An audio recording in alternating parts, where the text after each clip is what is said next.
सत्ता में अब बात राजनीति की कर लेते हैं, जिसमें एक ऐसी मीटिंग ट्रेंड कर रही है जिसके बारे में कहा तो ये गया कि ये गुप्त यानी सीक्रेट मीटिंग थी, लेकिन जितनी चर्चा इस बैठक की हो रही है उतनी तो सार्वजनिक बैठक कोई भी नहीं होती है।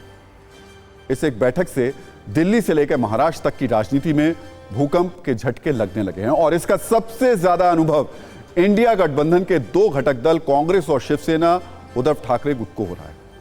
दावा है कि शनिवार को महाराष्ट्र के डिप्टी सीएम अजित पवार और एनसीपी पवार गुट के अध्यक्ष शरद पवार के बीच एक बैठक हुई। यह मुलाकात एक 5 स्टार होटल में तय थी, जिसे रद्द कर दिया गया। फिर दोनों नेता पुणे में कोरेगांव पार्क क्षेत्र के एक बड़े कारोबारी के घर पर मिले। दावा है कि शरद पवार, अजित पवार और जयंत पाटिल के बीच कई घंटों तक यह बैठक चली। यह मीटिंग इतनी सीक्रेट थी कि अजित पवार सरकारी काफिला छोड़कर बैठक में पहुंचे थे, जबकि एनसीपी नेता जयंत पाटिल कार्यकर्ता की गाड़ी से बैठक में पहुंचे। बैठक के बाद निकलते समय अजित पवार गाड़ी में मीडिया से दूरी बनाते नजर आए। पिछले 2 दिनों से इस मुलाकात की खबर मीडिया में चल रही थी, लेकिन इस बैठक में क्या बात हुई थी यह किसी को नहीं पता। कांग्रेस के एक बड़े नेता के हवाले से खबर आई है कि सूत्रों के मुताबिक इस बैठक में अजित पवार ने शरद पवार को केंद्र में मंत्री बनने का ऑफर दिया है। शरद पवार को कृषि मंत्री या फिर नीति आयोग का अध्यक्ष बनने का ऑफर दिया गया है। सुप्रिया सुले के लिए भी ऑफर्स की बात की जा रही है। इस दावे के बाद महाराष्ट्र की राजनीति में तस्वीरें ऐसी बनी जैसे मुंबई में हाईटाइड के दौरान बनती हैं, यानी हर नेता अपने अपने हिसाब से स्थिति का आकलन करने लगा। इस मुलाकात को लेकर सबसे ज्यादा परेशान कांग्रेस और शिवसेना उद्धव गुट है। सूत्रों से मिली जानकारी के मुताबिक कांग्रेस नेता नाना पटोले और उद्धव ठाकरे के बीच इस बात पर चर्चा हुई कि बिना शरद पवार के महाराष्ट्र में इंडिया गठबंधन की बैठक कैसे होगी और चुनाव कैसे लड़ा जाएगा। एक तरफ ये चर्चा चल रही है, दूसरी तरफ कांग्रेस के नेता थोड़े अटैकिंग हैं। वो कह रहे हैं कि शरद पवार के बार बार अजित पवार के मिलने से भ्रम की स्थिति बनती है, इसलिए उन्हें स्टैंड क्लियर करना चाहिए। कांग्रेस नेता विजय वड्डेगेवर को ने तो यहां तक कह दिया कि हो सकता है कि अजित पवार सीएम बनना चाहते हों, लेकिन बीजेपी ने शरद पवार को साथ लाने की शर्त रख दी। हालांकि शिवसेना उद्धव गुट अब भी सधे शब्दों में ही ये बात कह रही है। संजय राउत ने शरद पवार का बचाव करते हुए कहा कि अजित पवार इतने बड़े नेता नहीं है कि वो शरद पवार को ऑफर कर पाए। हालात एनसीपी पवार गुट के लिए भी आसान नहीं है, क्योंकि जब सहयोगी ही संदिग्ध नजर से देखें तो फिर क्या किया जाए।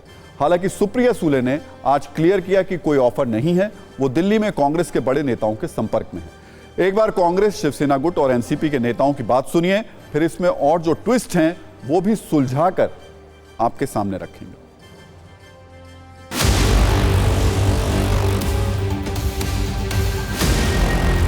नरेंद्र मोदीजींनी अट घातली या देशाच्या पंतप्रधानांनी, शरद पवार साहेब आले तरच तुम्हाला मुख्यमंत्री होता येईल, अन्यथा तुम्हाला मुख्यमंत्री जे काही तुम्ही स्वप्न बाळगून आहे ते काही पूर्ण होणार नाही।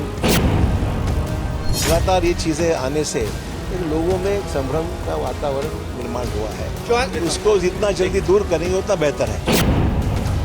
जिस तरह से लोगों में बातें चल रही है उसके बारे में हमने उनको अवगत कराया। कांग्रेस की तरफ से शरद पवार जी के बारे में कोई संभ्रम नहीं है। अजित पवार इतने बड़े नेता नहीं है कि शरद पवार सबको ऑफर दे सकते। अजित पवार को पवार साहब ने बनाया, पवार साहब को अजित पवार जी ने नहीं बनाया। कांग्रेस ने जो सवाल किए है उसका जवाब कांग्रेस ही दे सकती है, मैं नहीं दे सकती, क्योंकि मुझे कुछ पता ही नहीं है इस बारे में। मुझे किसी ने कोई ऑफर नहीं दिया है। सिर्फ 15 अगस्त का एक बड़ा सेल चल रहा है बहुत, वो ऑफर मुझे पता है, बाकी कोई ऑफर मुझे नहीं। वो एक फैमिली के मेंबर्स हैं। यहाँ बहुत सारे बार जो है इस देश में हमने देखा है कि लोकशाही में अपने अपने ढंग से आइडियोलॉजी के मुताबिक काम करने का स्वतंत्र आज़ादी सबको मिला है। वैसे ये सवाल अजित पवार से भी पूछा गया और शरद पवार से भी कि आप दोनों बार बार मिलते क्यों हैं।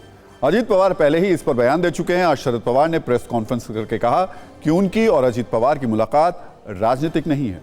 वो पहले भी कह चुके हैं कि अजित पवार उनके भतीजे हैं। अजित पवार से उन्होंने पिता तुल्य होने के नाते मुलाकात की। अजित पवार और उनकी बैठक गुप्त नहीं है, बीजेपी के साथ जाने का सवाल ही नहीं है। यानी चाचा भतीजा मिलते रहेंगे, लेकिन शरद पवार एनडीए में नहीं जाएंगे। उनकी इन बातों से फिलहाल ऐसा ही समझ में आता है। मी माध्यमांच्या सोबत गेलो एक माझी नाही, माझी खास खाली नाही, माझी खाली फुलं स्वीकारली. तुम्ही बघितलं होतं का? मला तिथं फुलं दिली, ती फुलं मी घेतली आणि नंतर मी गेलो. मला काही दिसलं, माझ्या फक्त मी सांगू इच्छितो. बाकी लहान लोकांच्या बद्दल मी भाष्य करत नाही. और उधर अजीत पवार भी पारिवारिक रिश्ते की वही बात कह रहे हैं जो शरद पवार कह रहे हैं, यानी चाचा भतीजा भले ही अलग अलग पार्टियों में हों लेकिन इस मुद्दे पर एक हैं, दोनों के एक ही जैसे विचार हैं. वैसे कांग्रेस की चिंता बढ़ाने वाली एक और तस्वीर सामने आई है. कल शरद पवार की भीड़ में रैली है, उससे पहले भीड़ में पोस्टर लगे हैं. इस पोस्टर में शरद पवार और अजीत पवार दोनों साथ साथ दिखाई दे रहे हैं. पोस्टर में लिखा गया है कि भीड़ में साहिब का स्वागत है, काम करने वाले व्यक्ति को आशीर्वाद दो, हम भीड़ वाले अजीत दादा के साथ हैं. सोशल मीडिया पर यह पोस्टर खूब वायरल हो रहा है. वैसे शरद पवार और अजीत पवार की मुलाकात से इंडिया गठबंधन की चिंता इसलिए भी बढ़ रही है क्योंकि इसी महीने मुंबई में इंडिया गठबंधन की बैठक है. पिछले कुछ दिनों में अजीत पवार और शरद पवार की 3 मुलाकात हो चुकी है, कुछ सार्वजनिक और कुछ निजी. एक बार अजीत पवार अपने समर्थक विधायकों के साथ शरद पवार से आशीर्वाद लेने के लिए भी मिले थे.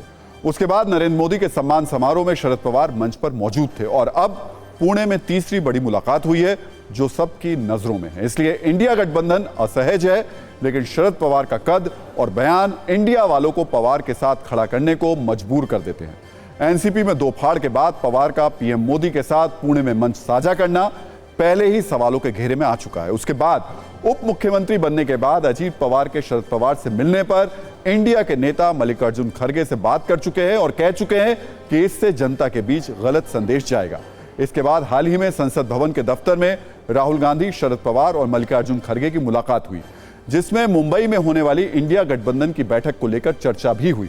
तब सबको लगा कि अब सब ठीक है, लेकिन अचानक फिर से चाचा भतीजे की मुंबई में हुई गुप्त मुलाकात ने इंडिया गठबंधन को बेचैन कर दिया है. कुल मिलाकर फिलहाल तो इंडिया गठबंधन में सब कुछ ठीक होने का दावा किया जा रहा है, लेकिन नरेंद्र मोदी से शरद पवार की किसी भी रूप में नजदीकी उनके दिलों की धड़कनें बढ़ा देती है. वैसे महाराष्ट्र की राजनीति में शरद पवार के बारे में कहा जाता है कि वो जो सोचते हैं, जो बोलते हैं और जो करते हैं, तीनों अलग अलग होते हैं, उसमें कोई समानता नहीं होती है. अब शरद पवार जो बोल रहे हैं, जो कर रहे हैं, ये तो दिख रहा है, लेकिन वो सोच क्या रहे हैं इसका अंदाजा लगाना थोड़ा मुश्किल है.